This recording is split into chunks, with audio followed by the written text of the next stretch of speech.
Kɛrɛnkɛrɛnnenya la an ka laadalafiniw kalali ma.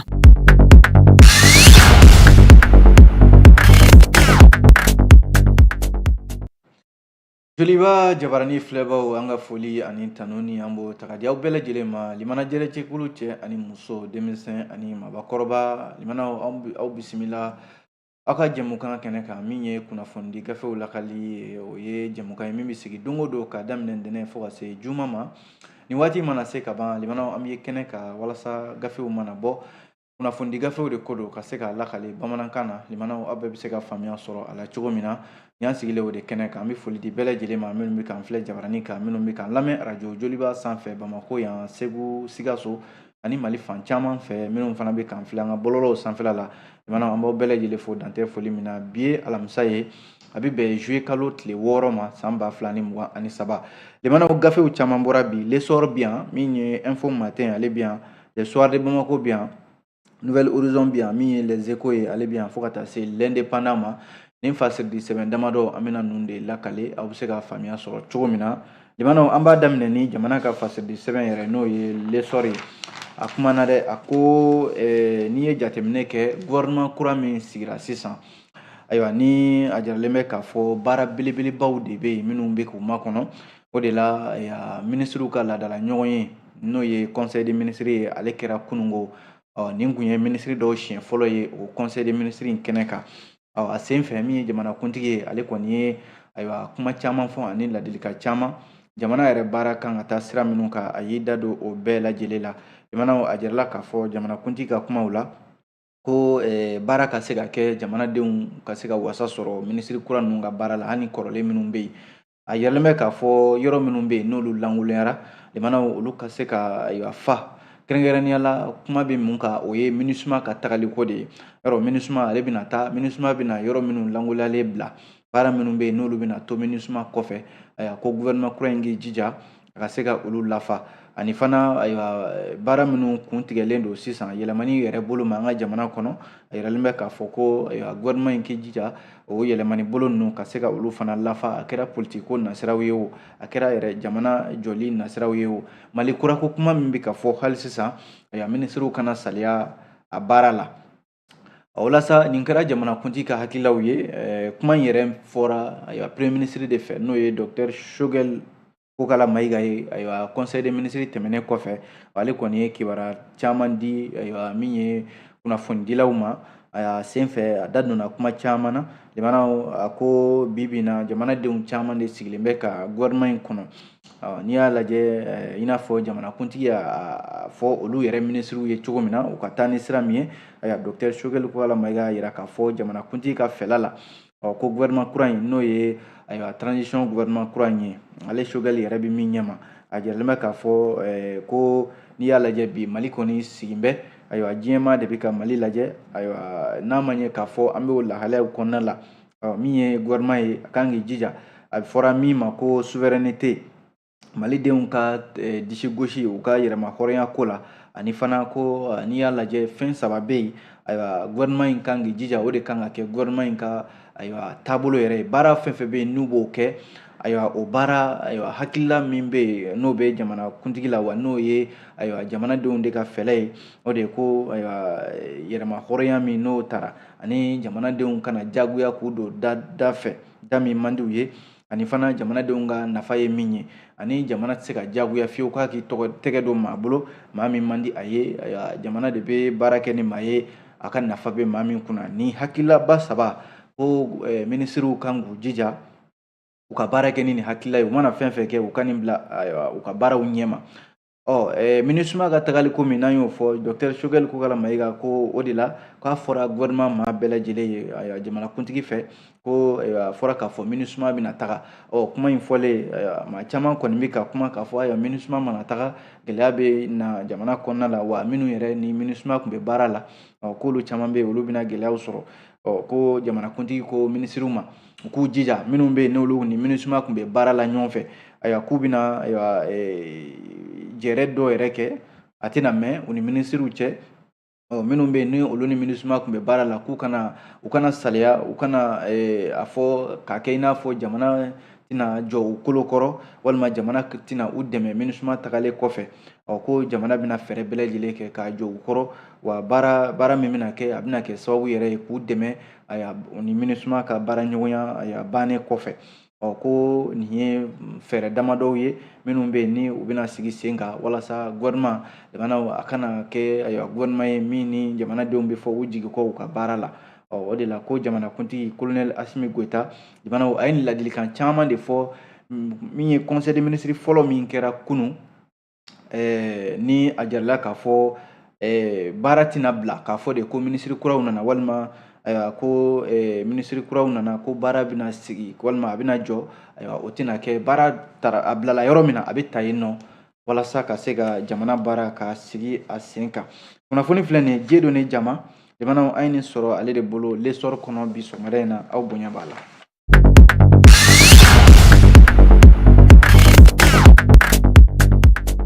N'an bɔra l'essor kɔnɔ limanaw fasiridi sɛbɛn min ni an k'a ma ko info matin ale kumana info matin ko min ye MINUSMA ka kɛlɛcɛ dɔ bɛ yen ni Senegal ka den don limanaw kuma dɔ bɔra ale da kuma min n'a ma bɛn dɛ kuma in tɛ dɔwɛrɛ ye a bɛ n'a fɔ a ɲɔrɔkira ka kɛ Mali jamana yɛrɛ de kan min ye info matin a ko ni kɛlɛcɛ min filɛ n'a bɛ MINUSMA kɔnɔna la k'a b'a fɔra k'a fɔ ko MINUSMA ka tagali kɔni kɛra o ma kɛ fɛn ye min bɛnna ale ma kuma a ye laseli dɔw kɛ nka MINUSMA yɛrɛ bɔra ka ɲɛfɔli kɛ a ko la k'a fɔ a ye kuma min fɔ MINUSMA ka kuma tɛ wa MINUSMA n'a tɛ jɛ la u t'u yɛrɛ ye a ka kuma in kɔnɔna la MINUSMA yɛrɛ y'o jaabi kɛ kunungo araba juillet kalo tile 5 san 2023 in na walasa info matin ka kuma la a ka kunnafoni la a y'a jira k'a fɔ ko n'i ye jateminɛ kɛ limanaw min ye ni Senegal finitigi min filɛ n'a bɛ Nations Unies ka kɛlɛcɛw cɛla MINUSMA ka daga kɔnɔna la Mali la yan nɔ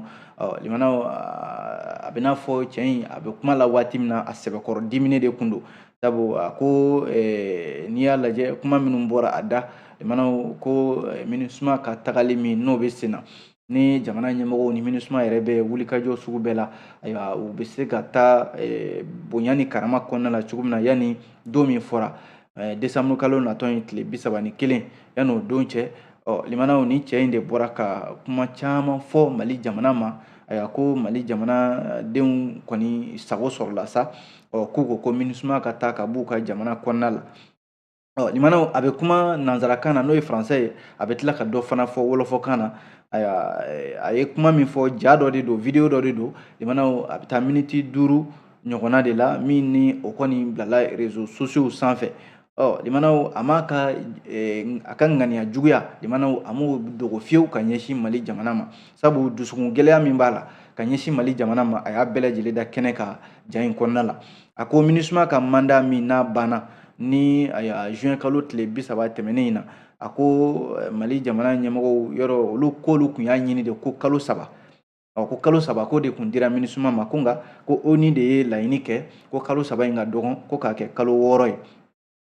ko yanni décembre kalo tile 31 natɔ in cɛ o tɛ bɛn kalo 6 ma wa ko MINUSMA ka taga min ye cɛ in ye a ko Senegal kan in n'a bɛ MINUSMA kɔnɔna la limanaw a ko olu de ye ayiwa Senegal a bɛna fɔ ale yɛrɛ ka kuma la ale ye Senegal lasigiden de ye wa ale de bɛ Senegal wa ale bɛ MINUSMA kɔnɔna la limanaw ale bɛ n'a fɔ kɛlɛcɛ min ayiwa ni olu de bɛ na ni bɛn ye n'i y'a mɛn bɛn Mali kɔnɔna la yan n'i y'a mɛn ko basigi ka na olu de y'u ka jamanaw bila ka na Mali kɔnɔ ka na Mali dɛmɛ ko nka ko a bɛ n'a fɔ Mali jamana ma o dɔn olu ye ko Mali jamana kɔni bɛ ka to ayiwa ka olu kuma sugu bɛɛ fɔ olu ma ka olu kɛ i b'a fɔ ko olu ye Mali jugu de ye walima k'olu bɛ ka bɛnbaliya de nati Mali kɔnɔ ko malidenw k'a dɔn k'u ka olu bonya ko malidenw ka olu bonya k'u t'u ka baara kɔnɔ olu minnu y'u ka jamana bila ka na Mali kɔnɔna la yan k'olu tɛ se ka kɛ Mali jugu ye limanaw kuma caman de fɔra fɛ k'a fɔ ko Mali jamana bɛ ka min ta ka ɲɛsin olu ma olu n'o man kan wa ko n'i y'a lajɛ limanaw yɔrɔ sariya yɛrɛ de bɛ ko bɛɛ lajɛlen la ale bɛ ka nin kuma minnu fɔ nin ye limanaw a jarala k'a fɔ sariya min bɛ Nations Unies tɔgɔ la yɔrɔ ni a fɔra k'a fɔ k'i bɛ bɔ i ka jamana kɔnɔ i bɛna Nations Unies na i bɛ taa jamana wɛrɛ kɔnɔna la ayiwa ka taa n k'a fɔ Nations Unies ka baara la i bɛ taa jamana min kɔnɔ n'o b'i kunbɛn i b'i kɛɲɛ ni olu ka sariyaw ye olu ka taabolo i b'i kɛɲɛ ni o ye ko nka ko ni cɛ in ma ta ma kɛ o ye wa Nations Unies yɛrɛ bɛ ayiwa taabolo minnu fɔ k'a fɔ ayiwa n'i nana kuma man ka bɔ i da kuma minnu bɛ se ka kɛ ayiwa jamana fila kari ɲɔgɔn na walima ka Nations Unies ka taabolo k'a tiɲɛ ko o kuma man ka bɔ i da nka nin cɛ in kɔni ta kɛra o de ye bɛn yɛrɛ kuma tɛ nin da fiyewu kuma o kuma bɔra da ja in kɔnɔna la a bɛɛ lajɛlen ye juguyaw ni dusukun gɛlɛyaw de ye ka ɲɛsin Mali jamana ma n'i dun y'a lajɛ Nations Unies ka tagali min filɛ nin ye a bɛ n'a fɔ a ma bɛn ni cɛn yɛrɛ de ma sabu ko Nations Unies bɛ ka bolofara min filɛ Mali la yan nɔ n'a fɔra k'a ka taa n'o ye MINUSMA ye ale kɔni tun bɛ MINUSMA kɔnɔ a bɛ n'a fɔ ayiwa MINUSMA tagali a bɛna a ka sɔrɔ bali a bɛna kɛ sababu ye ale tun bɛ nbɛnja min na MINUSMA kɔnɔ o ka se ka dabila o min ma ku a golo la dɛ o de kumaw fɔtɔ filɛ nin ka ɲɛsin Mali jamana ma ko Mali jamana tɛ ka olu ka baaraw lakodɔn u ye u tɛ ka waleɲuman dɔn kɛ a ko kɔni mana kɛ cogo cogo n'i y'a lajɛ sariya bɛ ko bɛɛ lajɛlen la casque bleu maaw n'o ye Nations Unies ka kɛlɛcɛw ye ayiwa yɔrɔ a fɔra k'a fɔ birifini dɔ birilen bɛ u kan ayiwa n'u bɛ baara yɛrɛ la Nations Unies hukumu kɔnɔ i tɛ se k'a fɔ k'i bɛ wuli k'i bɛ sariya ta u kama walima k'a fɔ ko i bɛ wele sariya ɲɛma ko nka a jalen bɛ k'a fɔ kuma bɛ kuma kɔni na ayiwa min bɛ bɛn yɛrɛ lakari n'o dun kɛra i bɛ jamana min kɔnɔ o ka sariya bɛ se ka i nɔ minɛ walima Cour pénale internationale nin cɛ in ale bɛ se ka wele Cour pénale internationale ɲɛma walima Mali jamana sariyaw bɛ se ka wele bila a ma k'a ɲininka a dalakan na a dun jɛla k'a fɔ o ye fɛn de ye Nations Unies kɔnɔ o ka dɔgɔn kosɛbɛ a ka gɛlɛn i k'a mɛn i tulo la k'a fɔ ko nin ye Nations Unies kɛlɛcɛ dɔ ye k'a welela joona k'a sigi k'a fɔ a ye tanamako kɛ o dun o bɛ n'a fɔ ayiwa ka maaw ye k'u to yen u ka u yɛrɛ sago kɛ nin dun filɛ nin ye o de hukumu kɔnɔna la Sekuba ale de ka fasiri don an ye nin bɔ info matin kɔnɔ aw bonya b'a la.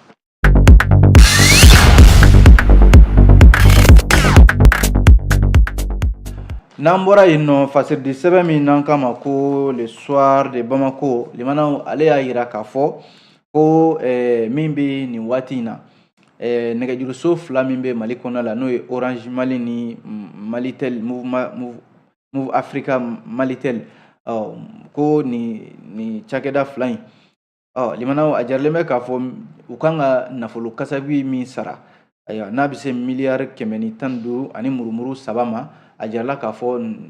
cakɛda fila in k'u tɛ ɲininkali yɛrɛ kelen bɛ n'a sɔrɔla u tɛ fɛ ka jamana ɲɛmɔgɔw munumunu k'u hakili ka don u n'u hakili cɛ munna ka sababu kɛ mun ye ko sariya Cour d'appel yɔrɔ ale ye sariya bɔ ka bin sɔngɛrɛ ma k'a fɔ ko ayiwa Orange Mali walima Move Africa Malitel olu kan ka ayiwa nafolo kasabi sara jamanadenw ye u ka tɔn min bɛ yen n'u kama ko Recotem ayiwa a jarala k'a fɔ kabi ayiwa sariya Cour suprême ye nin ko in a dantigɛ mars kalo san 2021 tɛmɛnen na ko hali an filɛ yɔrɔ min na ko sisan nafolo in a ma sara fɔlɔ Orange Mali walima Move Africa Malitel u bɛ fɛ ka nafolo in sara walima u tɛ fɛ k'a sara a bɛ n'a fɔ o de ye ɲininkali yɛrɛ ye bi sabu ka sababu kɛ mun ye ko premier ministre Dr Choguel Kokala Mayiga ale yɛrɛ ye ninnu bisimila o don ko u ka PCA n'o ye président du conseil d'administration o ye Orange Mali ta ye a ye olu bisimila ko olu ta kan u ka kuma la k'olu ta kan ka taa premier ministre fɛ yen ka taa fo ko jamana ɲɛmɔgɔw bɛ ka Orange Mali dɛmɛ sira min ka faso baara la ko kɔsan yɛrɛ la u ye yɔrɔ 90 ɲɔgɔnna u y'o bila sen kan Mali kɔnɔ walasa nɛgɛjuru sira bɛ se ka cari Mali fan caman fɛ cogo min na ko waati kelen Cour d'appel ye sariya bɔ ka bin sɔnkɛrɛ ma k'a fɔ ko société de télécommunication ani association des consommateurs min ni u tun bɛ ɲɔgɔn na yɔrɔ u y'u wele bɔgɔ jɛnnen k'a yira k'a fɔ Move Africa Malitel ani Orange Mali u kan ka miliyari 176 u kan k'o de sara réseau des consommateurs télécommunication du Mali Recotem ale ye a jarala k'a fɔ kabi nin ko in kɔni kɛra fo ka se sisan ma nafolo kɔni ma sara fɔlɔ ko sariya min tigɛra sariya in ka fɔ la ko Move Africa Malitel ale kan ka miliyari 56 ani murumuru 5 sara min ye Orange Mali ale kan ka miliyari 115 ani murumuru 3 a kan k'o de sara société in ye n'i y'a lajɛ hali an bɛ waati min na ko sisan ni affaire in a kɔni a bɛ n'a fɔ Orange Mali ni Move Africa Malitel o kɔni bɛ fɛ ka don jamana ɲɛmɔgɔw n'u hakili de cɛ nafolo in o tɛ fɛ ka sara sariya dun sariya ni politiki sira tɛ kelen ye sariya ni jamana marabaaw ka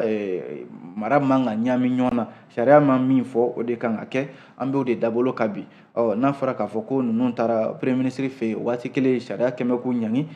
k'u ka nafolo sara don nataw la o de bɛ se ka o tiɲɛ d'a ma n'a sɔrɔla sariya ye mun fɔ n'o o bɛna labato kuma de ye nin ye dɛ an ye nin bɔ Soir de Bamako kɔnɔ aw bonya b'a la.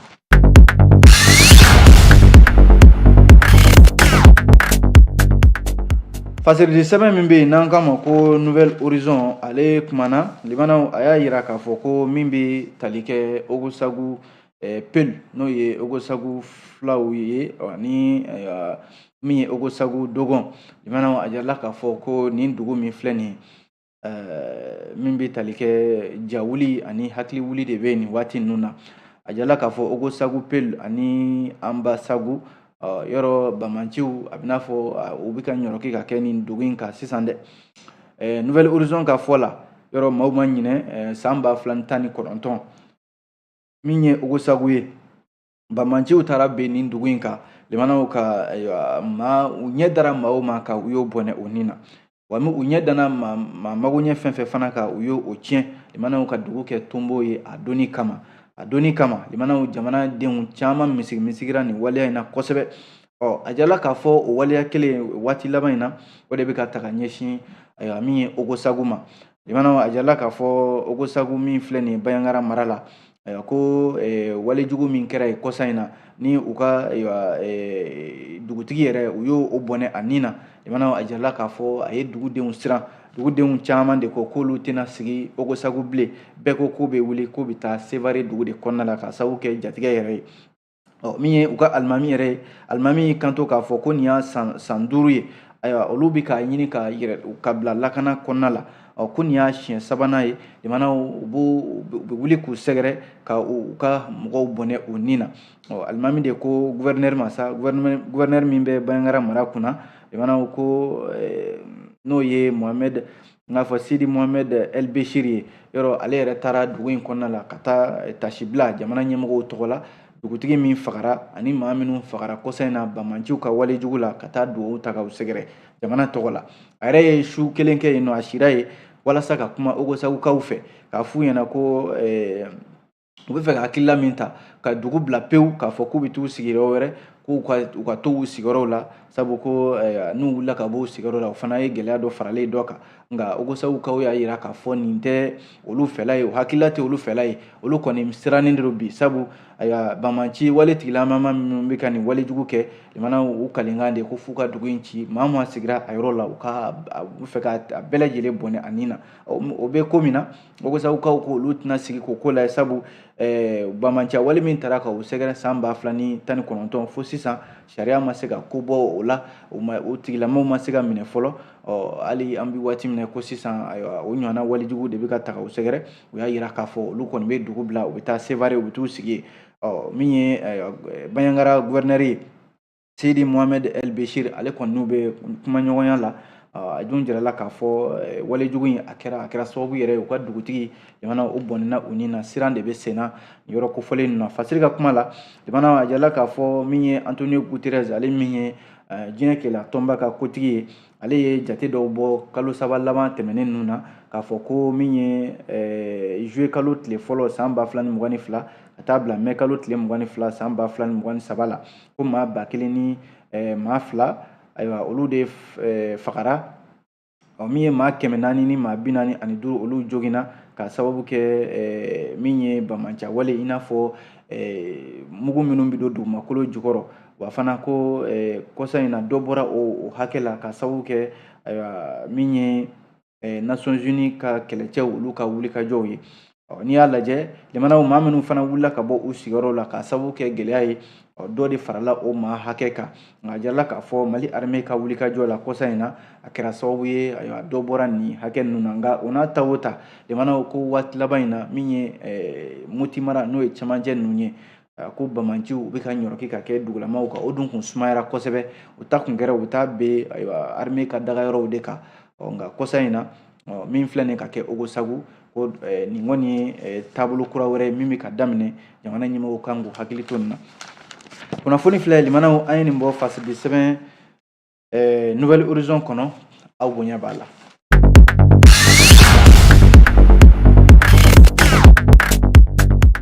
N'an bɔra yen nɔ fasidi sɛbɛn min n'an k'a ma ko Eco welewele limanaw Eco kumana ko min bɛ tali kɛ Adama Konate ale ye secrétaire à l'organisation Adama Tɔgɔla Bankas limanaw a kumana a ko Asimi Goyita kan ka Choguel Kokala Mayiga gɛn de ka sababu kɛ mun ye ko a ye jamanakuntigi kɔrɔ Alpha Umaru Konare ko a y'o dɔgɔya a ye dɔgɔlima fasugu bɛɛ ta ka ɲɛsin o ma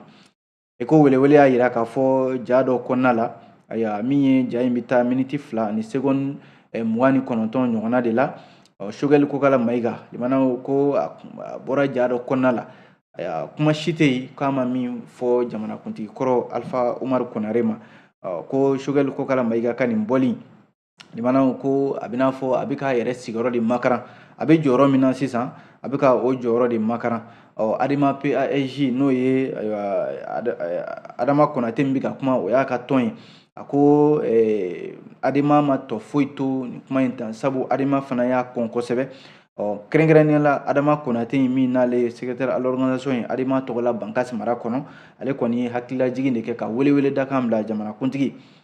Asimi Goyita ma ko a ka Choguel Kokala Mayiga a ka ɲangi walima a ka a gɛn ka bɔ baara la ka sababu kɛ a ye jamanakuntigi kɔrɔ Alpha Umaru Konare a y'a dɔgɔya ka bonya ta ka bɔ a ka diɲɛma ɲɛna walasa Adama Konate ko ale min filɛ nin limanaw ale tɛ Choguel dɔn ko ale tɛ Choguel yɛrɛ dɔn i n'a fɔ premier ministre ko ale ma jigi Choguel la ale kɔni jigira jamanakuntigi colonel Asimi Goyita de la wa ale jigila hali ale yɛrɛ ka tɔn n'o ye Adama PASJ ye ka sababu kɛ mun ye limanaw ko Adama ye kɔsa in na Adama ye foli min ta ka di transition ma k'a fɔ ko u bɛ baara min na u bɛ baara in fɔ ale Adama Konate ale t'a yɛrɛ ye o kɔnɔna la wa ale bɛ min fɔ jamanakuntigi ye o de ye k'a fɔ ayiwa jamanakuntigi kɔrɔ Alpha Umaru Konare jamana in mara yan limanaw ko a ɲɔgɔnna jamanakuntigi ka dɔgɔ min ye jamana mara san 10 ka taa ka sɔrɔ gɛlɛya mɛ kɛ a la wa baara caman bɛ yen n'i y'a lajɛ ko hali colonel minnu filɛ nin fanga la nin ye olu caman ye ayiwa fini sɔrɔ k'u to Alpha Umaru Konare k'a to fanga la wa u caman ye finitigiya dege ka Alpha Umaru Konare to fanga la waati ninnu na ko n'a fɔra k'a fɔ premier ministre min filɛ nin ko a tile kelen a ma deli ka kɛ maire ye fɔlɔ a ma deli ka kɛ député ye kalama ta a ye fo premier ministre a b'o jɔyɔrɔ min na ale man ka kɛ farafaraliba ye wa ko maa dɔ fana a man ka kɛ maa ye k'a fɔ ko ayiwa ka dɔ ka baara lagosi k'a fɔ ko dɔ ma baara dɔ kɛ jamana kɔnɔ k'a sababu kɛ ale bɛ jɔyɔrɔ min na bi k'a bɛ ka o jɔyɔrɔ lakana k'a bɛ Choguel Kokala Mayiga hakili jigin k'a fɔ cité ministérielle min filɛ n'a b'o kɔnɔ baara la k'o ye Alpha Umaru Konare ka baara de ye wa ko stade 26 mars min yɛrɛ jɔlen filɛ nin ko Alpha Umaru Konare de y'o jɔ ka taa Kayi sira a n'a ɲɔgɔnna caman ko Alpha Umaru Konare de y'o baaraw kɛ munna k'a bɛna bila o jamanakuntigi kɔrɔ in na limanaw min ni a ye baara kɛ ani Musa Tarawele ka baara ma kɛ kelen ye a ye misali de di dɛ ko Musa Tarawele min ni Choguel bɛ k'o kɛ misali ye a yɛrɛ bolo bi ko a kana kɛ jamanakuntigiw ka lagosi ta ka ɲɛsin u ma u ka baaraw kɔnɔna la n'a ma foli da min ka baara kan a kana o lagosi min ye Adama Konate secrétaire à l'organisation Adama Bankas a ko bi in na Adama ye foli min ta ka di gouvernement ma k'a fɔ ko gouvernement bɛ ka baara kɛ ale Adama Konate k'ale t'i yɛrɛ ye o kɔnɔna la wa ale Adama ale bɛ Ala fo bi ka sababu kɛ Alpha Umaru Konare halisa a bɛ balo la limanaw a y'a ka mandat 2 kɛ Ala ni a bangebaaw sababu a bangebaaw barika limanaw ko a ye jamana in mara gɛlɛya foyi ma don a ka baara la k'a bɛ min fɔ jamanakuntigi ye limanaw n'a ma Choguel Kokala Mayiga ɲangi k'a bɛna fɔ ale yɛrɛ Asimi limanaw k'a ni Choguel ayiwa u b'u bɛɛ lajɛlen minɛ maa kelen nin ko in na Seydou Fane limanaw ale de ka fasiri do an ye nin bɔ Eko welewele kɔnɔ aw bonya b'a la.